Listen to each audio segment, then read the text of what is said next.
नमस्कार मित्रांनो, आता आम्ही जे आहे ते कटोऱ्याला जे तांदूळ कुटले आणि आता त्याला तेल पाजतोय, म्हणजे तेल लावतोय ना. तर बघा मित्रांनो, तेल लावायचं असतं कटोऱ्याला. कटोरा वापरण्याच्या अगोदर जे आहे ना, ते कटोऱ्याला तेल म्हणजे त्याला तेल लावायचं असतं. तर तेल लावलं आहे, आता तेल लावून आणि मग ठेवून द्यायचा 1-1.5 तास असा.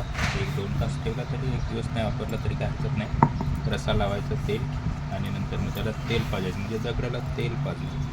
तर बघा मित्रांनो, किती चकचकीत झालं नाही एकदम.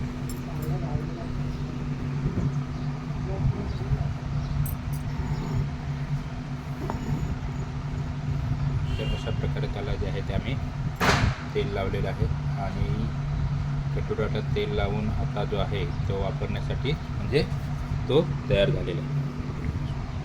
म्हणून अशा प्रकारे पुरा आम्ही बनवला आहे. वापरण्यासाठी आता सुरुवात करणार आहे कटोऱ्याची.